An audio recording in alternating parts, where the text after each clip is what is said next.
Today's video was recorded on March 1st, 2022, and this is the 8th in our series through the book of Exodus. So we're in the midst of exploring how God's glory is being revealed in the Exodus from Egypt, and then the interaction that takes place between God and Pharaoh. So in today's lesson, we're going to explore the question of whether or not God hardened Pharaoh's heart and therefore took away his free will. So this seems to be the common interpretation of this narrative, but in today's video, you'll see that not all scholars agree with this conclusion.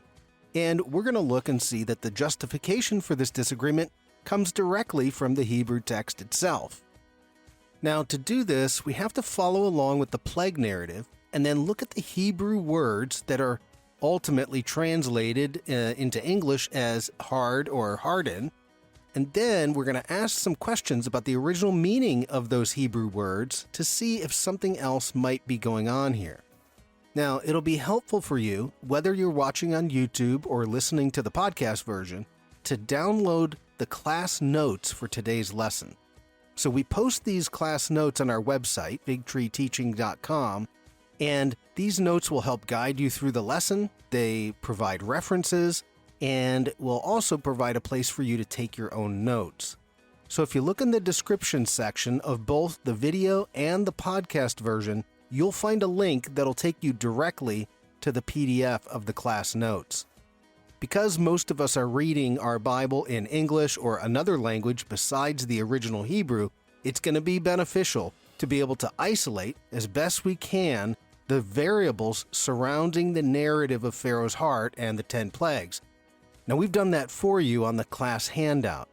So this will save you some time and will definitely make it easier for you to follow along the lesson. So enjoy today's lesson on Pharaoh's heart. We started last week, well, I'll do a quick review, but we started last week with the idea of why 10 plagues. God is up to something. He needs to show the world that he is Lord and God. And by doing what he does is he has a series of plagues, and he needs more than one. Let's put it that way. At the same time, we have this narrative going on about Pharaoh's heart. And so what we're going to spend this week and next, basically next week, I'm going to rehash everything we did this week. And I'm just going to show you a few more items that I couldn't get to this week. But we're going to talk Pharaoh's heart. And as I just mentioned, I recognize that for many, this, as what I'm going to show, is probably different from what they've ever heard about Pharaoh's heart. Because there's a gap between what scholars recognize and then what we have in the church. And that makes sense because teaching a complex subject like this, you can never do it on a Sunday from a pulpit. It's just not meant for that. And so you have to come to a class environment where you have some time to kind of wrestle with the material. And that's what my goal of this ministry is, to allow people to take these ideas and wrestle with them and look deeper into the text. That's not in a just weekend service. So over the centuries, not everybody has agreed that God has hardened Pharaoh's heart. And so I'll show you why, because it's in the text. And there's justification for it. So that's what we're going to do today and next week, because we'll rehash it. Is what's going on with Pharaoh's heart. And how can we understand the text of Pharaoh's heart in light of the idea of God needing 10 plagues to reveal his glory to the world? So, the background picture that you have is a scene found in the tombs in Egypt. And what it's telling is the story of judgment in the afterlife. And next week, I'll go more into this picture. I'll actually show you an even expanded image of it, because there's more going on. But we'll look at all the little figures in the picture and why this is so important to the story of Pharaoh's heart. But this is the idea of judgment in the afterlife. They find it in what's called the Egyptian Book of the Dead. So it's the book of what happens to the dead in the afterlife. And what I want you to notice, because this is one of the main pieces, is right here in the middle is a set of scales. And I'll bring it closer in a minute. But this is how you judge in the afterlife, or the process of being judged in the afterlife has to do with your heart. And the scales weigh your heart. So let me show you a little bit closer view of this. So again, I'll go over it all next week, but on one side of the scales right here is the heart. That's the deceased person. Their heart goes on that side of the scale. Then on this side of the scale is the feather of truth. And your heart is weighed against the feather of truth. And you want your heart to be lighter than the feather, which would be a way of saying you had a sinless life. If your heart is heavier than the feather, it descends down into to judgment. And it's actually, I'll show you, there's a little monster, crocodile, lion, hippopotamus-like creature that eats your heart. That's what happened. But anyways, the point is, so do you want a heavy heart? Well, no, because heavy heart means judgment.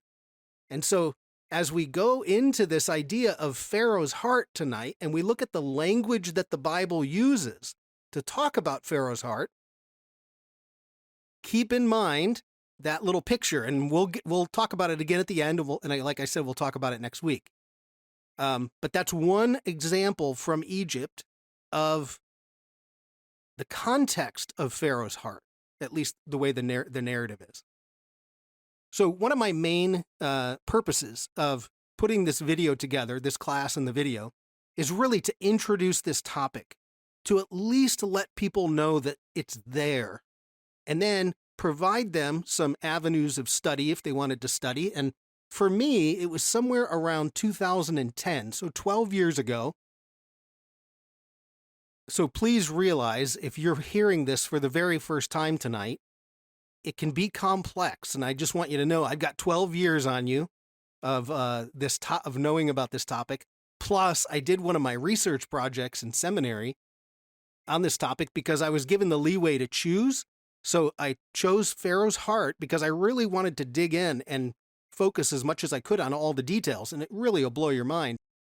And so one of my goals really is to introduce the nuances of this story so that when people read the story, they see more of these little important bits that are going on that really bring the story to life, so to speak. And, we often reduce this narrative to be something about free will, but really it's about the revealing of God's glory and what he's doing with Pharaoh along the way. So, okay. You'll see by the end, and then you'll have a whole week to ponder it, and then next week we'll do it again, and you'll see even more, because that's just how the Bible works. So this is week 8. There we go, week 8. And the question is, this is quick review from last week. Why 10 plagues? That was our question. Why couldn't God have done it in just one? Why did God need 10? Clearly, he even says, hey, I could have wiped you off the face of the earth with one plague, but I didn't. Why? Because my goal is to show Egypt, and therefore Egypt as a proxy, the whole world, that I am Lord. And to do that, he has to do it in multiple ways, so you can't discount the plagues. And so this is what we asked last week, and we would say, why the 10 plagues? And this is really the main theme of the Pharaoh narrative.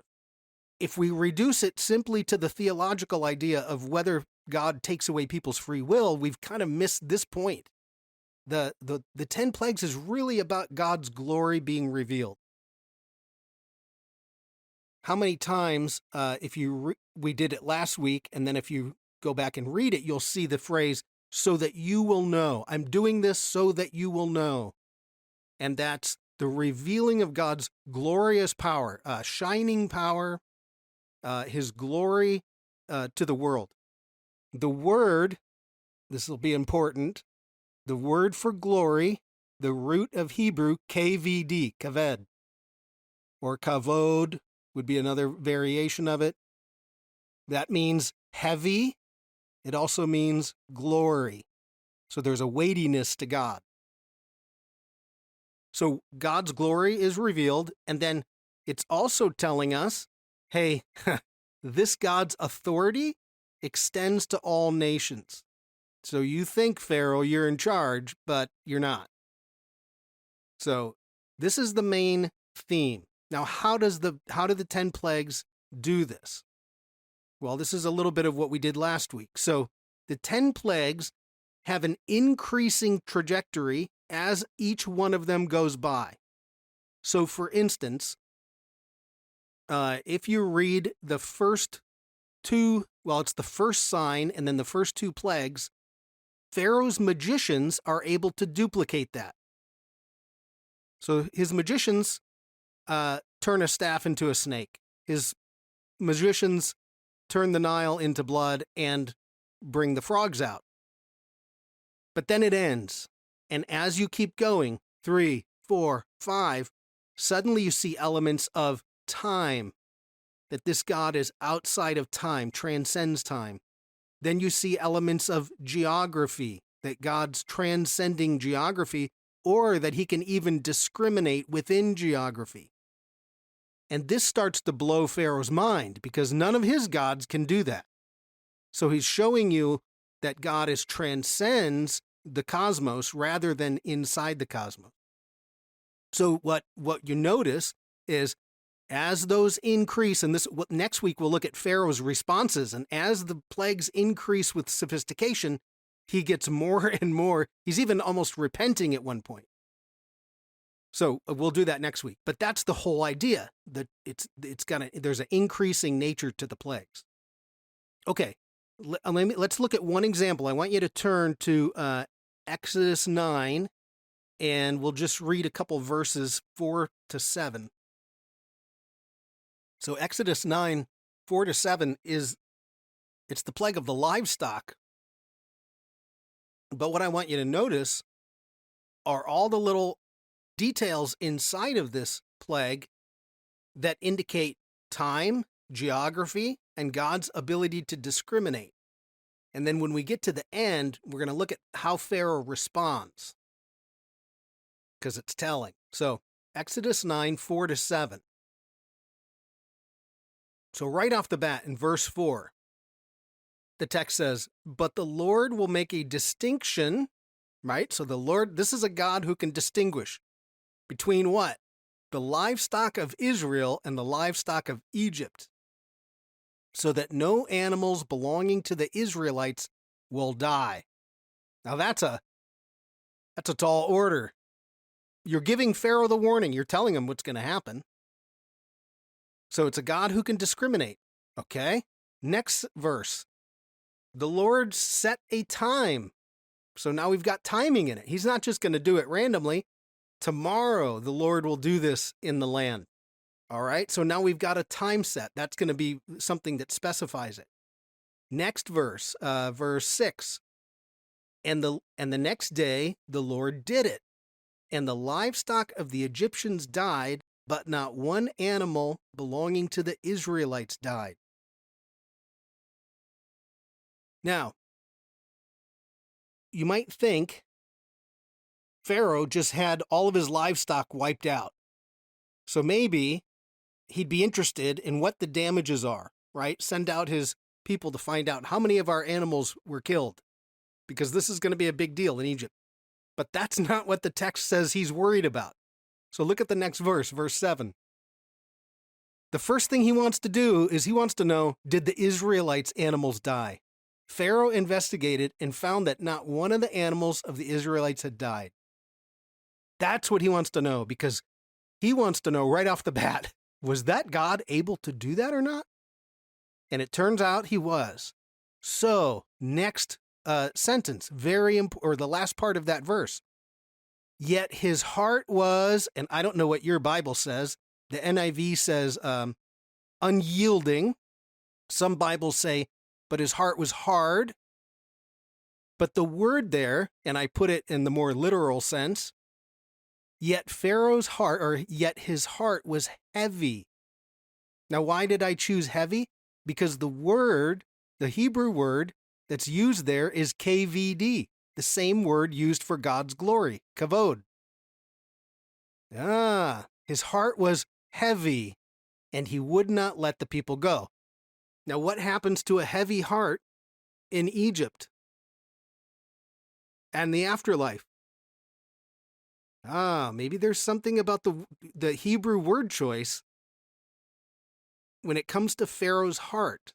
So, okay, just hang with me for a minute, because we'll get there in a minute.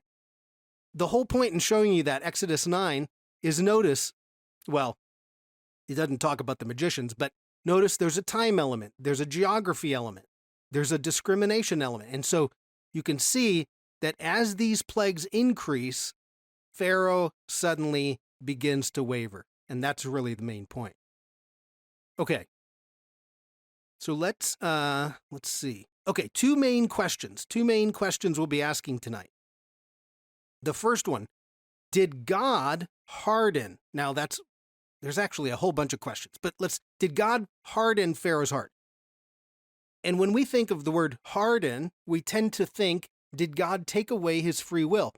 Did he cause Pharaoh to resist God in a way that caused Pharaoh to lose control of his free will? These are the main two questions. And that's really kind of what everybody wants to know. Did that actually happen or not? And that's going to take us having to look at the original Hebrew to kind of decipher this. So here's what I'd like to do is when we look at Pharaoh's heart, the very first thing we're going to do, and this is number 2 on your sheet, is we're going to look at who acts on Pharaoh's heart. Because the question is it only God? When someone says to you, God hardened Pharaoh's heart, then you have to say, well, who else did? Because we're going to see that it's not only God acting upon Pharaoh's heart. And the text is very specific when someone else is doing the action. You're able to see that in the Hebrew. So who does the acting on Pharaoh's heart? Second, and is it only God? Second, what are the Hebrew words that get translated in our English as either hard or harden? And if you notice there, it's Hebrew words, plural, because there's more than one. There's going to be 3 Hebrew words, all distinct, that get translated into one English word. Now you have to start doing some, why are they choosing to do that? And then ultimately that leads us to this idea about Pharaoh's free will. So who acts on Pharaoh's heart? What are the words that are translated? And then what does that mean about Pharaoh's free will? Okay, so this is kind of the main graph I have on page 1. This is number 3 on the handout, but it's that big chart at the bottom. There's really, well, for us in the West, we're so systematic. We have to kind of break this down into little charts to be able to analyze the text. To try to do it just by reading it gets a little bit overwhelming. So I like to put together charts. So what we're going to do is we're going to walk through the 10 plagues, and then we're going to ask those questions. Who's acting on Pharaoh's heart, and what Hebrew word is being used underlying that? And this will all be on your handout, but I'll put some of it up here on the screen. Okay, so starting at the top of your chart there, we notice that when this whole thing kicks off with Pharaoh, Moses and Aaron, it starts off with the sign of the staff and the snake. So they take the staff, they throw it on the ground, it turns into a snake, they pick it up, and then eventually the Aaron's snake eats the Egyptian snake. But then the text says, and it's very ambiguous in the Hebrew, it says something to the effect of, Pharaoh's heart was hard. Now, I know the NIV translates it, Pharaoh hardened his heart. But it's not what it says. Pharaoh's heart was hard. it's more of a statement about the heart. So if you notice, who's acting on who's the acting agent on the heart? Well, it's either the heart itself as a description, Pharaoh acting on his heart, or God. But this gets kind of confusing because it just says his heart was hard. Okay? So it doesn't really mean that anybody's specifically acting. Next plague. So number 1 plague is the blood. What do we find again? We find the same type of statement. There's the blood, the magicians repeat it. The statement says, Pharaoh's heart was hard. Okay? Then you get to the frogs. And we talked about this last week. The frogs, the magicians are able to repeat the frogs. Then Pharaoh says, pray to the Lord that'll take the frogs away. Moses says, okay, what time do you want that to happen? How about tomorrow morning? Okay, it'll be done tomorrow morning. And once the frogs are gone, it now says that Pharaoh acted on his heart, but it says Pharaoh kaved, heavied his heart. And notice these two words, kaved, KVD, is different than hazak. And we'll talk about the differences. Hazak means to make strong. Pharaoh's heart was strong. Then the frogs happen, and it says Pharaoh heavied his heart. And you say, okay, what's the difference? Well, this is what we're going to pull out of the text.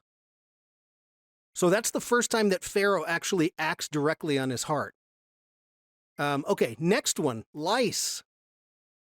The lice, the magicians can't replicate. And then the text says it's ambiguous. Pharaoh's heart was strong, is what I would say, but Pharaoh's heart was hazak. Or your Bible probably says Pharaoh's heart was hard. Then you have the flies. Pharaoh again acts on his heart. And this time, whenever Pharaoh acts on his heart, it's using the word KVD, kavod, or heavy, or weighty. But that's always when Pharaoh. And then number 5, you have the livestock, and again, you get an ambiguous, but this time, kaved, the heaviness. His heart was heavy. So you can see, now, first of all, just the price of admission tonight, right?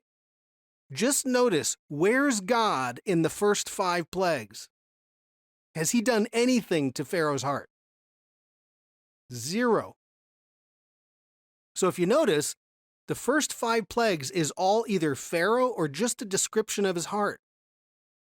And it's only later that God starts picking up and starts entering and acting upon Pharaoh's heart. So that's why when I was saying, if someone says God hardened Pharaoh's heart, you'd have to say, well, but so did Pharaoh. Pharaoh's already involved in this before God even is, okay? So that's one thing to mention. Second, that there's 2 different words going on, and we'll clarify that in a minute. Okay, now let's go on to the last part of the plagues. Number 6 is boils. The boils, you read that in the text, Pharaoh's magicians can't stand in front of Moses now that the boils are out. They're running away. And this is the point where God finally steps in. So number 6, boils, God steps in. But he steps in with a hazak, which means he strengthens Pharaoh's heart. Or at least that's what hazak means. Okay? Then let's keep going. The hail. The hail is really bad for Pharaoh. And it says Pharaoh kavod. He hardened or heavied his heart, I should say. KVD. Then the last 3, locusts, number 8, God comes back in and he strengthens Pharaoh's heart. Darkness, God steps in, he strengthens Pharaoh's heart. And the firstborn, God steps in and strengthens Pharaoh's heart. And I say strengthen because this is how other scholars read the text. Because the word there, hazak, means to make strong, to encourage, to strengthen your heart. God needs 10 plagues.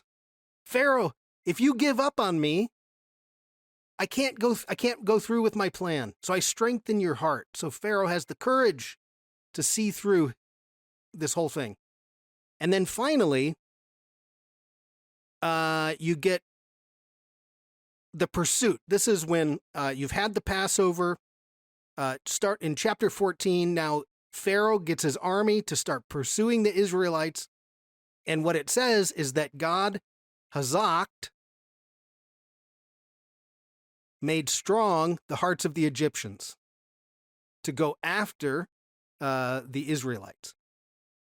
Okay, now, that's all 10 plagues, but just notice on that little chart, at first, right, it's just statements about Pharaoh's heart, that Pharaoh's heart was strong. Pharaoh, whenever he acts on his own heart, it's the idea of a heaviness, a weightiness to the heart, so he's sinning in a way. And then when God steps in, it's only at the end. And we have to really pay attention to these. Now, I know you can't do it in English, so I know this is an act of frustration because your English Bible doesn't give you any clues to this. But the words KVD and then hazak, distinct words. If the author's switching words, then we've got to go look for why is that author switching words. Okay, now let's talk about these words. What do those words mean? If you flip over your handout to the back. So the first thing, and this is usually a surprise to people, is that in English, the word hard or hardened shows up anywhere from 17 to 19 times, depending on the Bible version. Like the NIV says unyielding, where other versions will say hardened or was hard. You basically have one English word that shows up 17 to 19 times. But underlying that, in Hebrew, 3 different words, all distinct, all with their own meaning. And we'll go over them in a second, so I'm just going to put them up here. There's kashah, there's hazak, be strong. God says to Joshua, be strong and courageous, hazak. And that's in Israel, their special forces, hazak, hazak, which means be strong, because that's what you need if you're living in Israel and the enemies around you want to attack you all the time and you're in their special forces, then you need to be strong. So kashah, hazak, and then the last one, kaved, or kavod, and that's to heavy. So let's now go a little bit further and talk about these words. So the first one, kashah. This kashah is the closest Hebrew word to how we interpret the meaning of to harden. It means, so kashah occurs one time in this narrative. It's at the very beginning. And it means, and I put these all on your handout under number 5, the root meaning means to make hard, to be difficult, stubborn. When the Bible talks about the Israelites being stiff-necked, that's kashah. So when we think about Pharaoh, we tend to think of him as being rigid, unbending, stiff-necked, unwavering. That's kashah, but it's only used one time. For an example, and you don't have to turn there if you don't want to, but you can, I put on your sheet Psalm 95:8 because this actually uses the word kashah in the correct context. So if you want to turn to Psalm 95:8. I know often it seems like I'm just throwing Hebrew words at you, or, I give you this big chart with a whole bunch of data in it. If you get anything out of tonight, just get the gist of what's happening with the different words. You can always go back and reflect on it a little bit and then read the text. I don't mean to overwhelm you with data, but I also need to put it in the video because I need to show people where to go look. If they're going to go try to study it, if they're going to go study it themselves, they need to know where to go. They need to know where to look and that this exists out there. Okay, so Psalm 95, verse 8. I'll start with the last part of verse 7. Today, if only you would hear his voice, that's the end of 7. Then verse 8 starts, do not harden, kashah, do not harden your hearts as you did at Meribah, as you did that day at Massah in the wilderness. So to harden your heart, kashah, in Hebrew, shows up here, and it's in the exact context of the wanderings in the wilderness, when they weren't listening to God. They became stiff-necked, right? That's the complaint that Stephen and Paul have towards their Jewish brothers.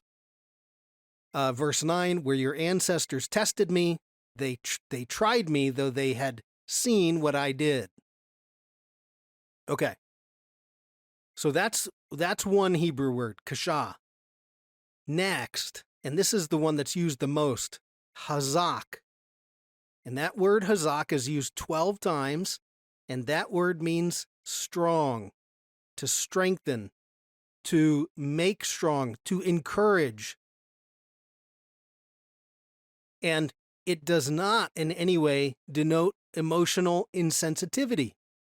So when it says Pharaoh's heart was strong, in Egyptian context, that's good. You're the Pharaoh. You're the leader of the world. Stand strong in front of this contender, this God that's going to contend. Pharaoh, when his magicians can also do the staff and the snake or the blood, his heart is strong. He's courageous.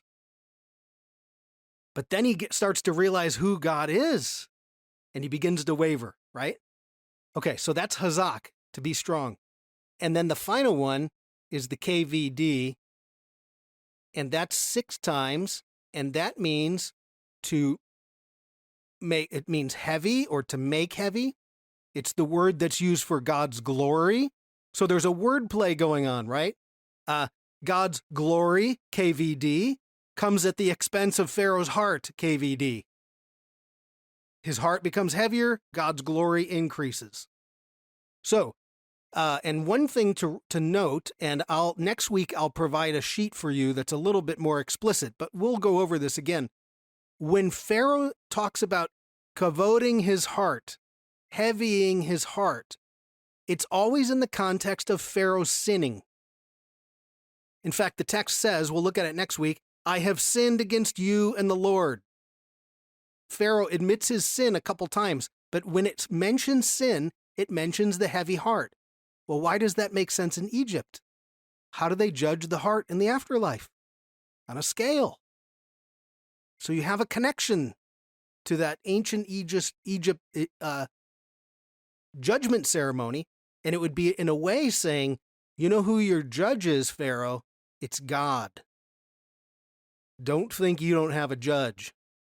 So, okay, to beat that one to death, but here's the main one. And one, scholars will say, look, you have a perfectly good Hebrew word, kashah, that means to make stiff, to be stiff-necked, to make it difficult or stubborn. You have a perfectly good Hebrew word. Why do you have to switch and use 2 other words? And we kind of just gloss over it. And then other scholars say, no. If you have a perfectly good word and you switch words, it means there's a reason. There's an idiomatic reason for it. It means something beyond what we think it means. So here's what I think is happening. Pharaoh, in the beginning, those first 5 plagues, he's beginning this battle with God, but he's not quite sure who it is yet. And so what we get is this idea that his heart is strong, hazak. So the magicians can repeat it, hazak, we are strong, we're Egypt, I'm courageous. And that's how a strong heart in Egyptian context is courageous. But then Pharaoh starts to see who God is. He's outside of time, he's outside of space. And Pharaoh begins to sin, and at least we'll see next week, he admits to Moses, I've sinned. And at that point, the word switches. I'm heavying my heart. I'm sinning. I got it. I see that I'm sinning. And why do we know this? Well, because of this right here. This is the Egyptian judgment scene, and you would say, here's the heart, and here's the feather of truth. And when that heart is heavy, it means it's going to be descending into the abyss, the Egyptian abyss. So as Pharaoh begins to sin, he also begins to waver on the plagues. So what happens next in the last few plagues is God steps in, and the word that's used is hazak. Pharaoh, you can't give up. I'm going to give you the courage to keep you know, he's a Pharaoh, and these are his slaves. He doesn't want to let them go. Nobody in power wants to let their slave people go. So God gives them the courage to keep his plan going. He still has free will. He's not forcing him to make a decision, but he's giving him the courage to keep the plan going. And after you see Egypt destroyed, he even gives the Egyptian army the courage to go after the Israelites. And all of that is for his glory. So we'll do this again next week. We'll look at the strong heart, the weighted heart, but it's set in this very particular context. And one of the points of going over this tonight really is words. The words matter. That, like I said, the scholars who say, if you have a perfectly good Hebrew word that would express the idea of a hardening, why do you switch? And when an author switches words, especially a divinely inspired author, it's because there's something there that they're understanding that we're missing. And I put this quote about if we're going to take the words of the Bible seriously, then we need to pay attention to the words and not gloss over it. And I put this quote from Mark Twain because this, to me, it's a great expression that authors don't randomly miss a word, right? So he says, the difference between the right word and the almost right word is the difference between lightning and a lightning bug. And I love that because you can't just gloss over it and say, well, they all mean the same thing. It's like, probably not. If the author's switching words and has a reason, he has a reason for doing it, then let's go seek out that reason. And then to finish up this week, I have a quote. It's on your sheet because it's long and it's easier to read on your sheet than it is on the screen, but I'll put it on the screen. Pierre Gilbert is a professor, Old Testament professor in Canada. And so he has an article, Human Free Will and Divine Determinism. This is Pharaoh, a case study. And so the quote on your sheet, he says, there's no compelling reason to translate hazak, that's to be strong, by the verb to harden. He says, since the usage of this verb in the Exodus narrative is unambiguously set in the context of a military conflict, Pharaoh versus God. He says it's preferable to retain its usual meaning to make strong, to strengthen, to fortify, to resist. If this translation is correct, it would imply the author does not wish to communicate Pharaoh hardened his heart after each of the first 5 plagues, but that he remained firm in the face of Yahweh's threats and actions. Pharaoh takes courage. He remains strong in the face of a formidable enemy. There's even an Egyptian writing about a king, and it's, whenever they write about their king, they always tell you how glorious their king is. They're perfect. They win all their battles. They vanquish all their enemies. And one of them says, the king had a strong heart and pursued his enemy. And it was because of that strong heart, meaning he had the courage to stand firm, to go after his enemy. And that's in an Egyptian writing. So, okay. So as a way of review, because like I said, I'm throwing a lot at you, and we'll do it again next week. And because when we look at it in a little bit different way and look at some of the text and the way Pharaoh responds, you'll see what I'm talking about. First of all, Pharaoh acts on his own heart. We miss that. We miss that Pharaoh is part of the acting on his heart. But when he acts, It's the heaviness, it's the weightiness that he's acting on. God shows up after the 5th plague, so it's the 6th plague. This is right when Pharaoh is starting to fall apart. His counselors are saying, knock it off. We're destroying Egypt, Stop messing around. The big one, and again, part of my goal is to introduce the idea that there's 3 distinct Hebrew words that underlie our one English word, hard or harden, and that it's very important when we see those words to put them back into the Egyptian context, just like everything else in the Bible. When we do that, there's things we see that, if you didn't know were there, that start to make sense for why those why those Hebrew words are being used. And by the way, I was teaching this class, 6 or 7 years ago, and I had a gentleman who always sat in the front row, and he had a Bible software. He was quite scholarly. And the whole time I'm teaching, he's got this look on his face like he just does not believe what I'm talking about. He's not convinced, right?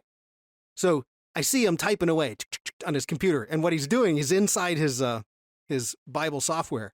And he gets done, and he's just shaking his head. He goes, of all the time the word hazak means strong, of all the time it's used in the Bible, it's hundreds of times you see that word. The only time in English it shows up hard or harden is in this little narrative. So 12 times in the narrative, our English translates it harden. Everywhere else in the Bible, strong, encourage, strengthen. So he was like, I can't believe this, that it's only in this one little section that we've decided to translate it hard or hardened. So anyways, even though he was very intent on trying to find the flaw, I don't think he did. So, all right. So next week we'll do this whole thing again. I'll show you a little bit different perspective. We'll read Pharaoh, how he's reacting along the way, and try to put this back in the context. We'll also talk about this whole picture back here, all these little, the symbolism that's going on. We hope you enjoyed today's lesson, and that it helps you gain a deeper understanding of the biblical text. Fig Tree Ministries is an educational nonprofit, and we're 100% listener-supported. If our lessons have been valuable to you in your study of the Bible, we ask that you support our work with a financial donation. Whether it's a one-time donation or you become a monthly supporter, we appreciate your generous gift. Donations are easy through our website, figtreeteaching.com, and you can become a regular supporter for as little as $5 per month. We've included a link to our donation page in the description section below. Online giving through our donation partner, DonorBox, is easy and secure. By setting up your DonorBox account, you'll be able to easily track your donations when it comes time to doing your taxes. We thank all of our donors for their generous gifts, and as you go into the world, may the words of number 6 be with you. The Lord bless you and keep you. The Lord make his face to shine upon you and be gracious to you. The Lord turn his face towards you and give you shalom.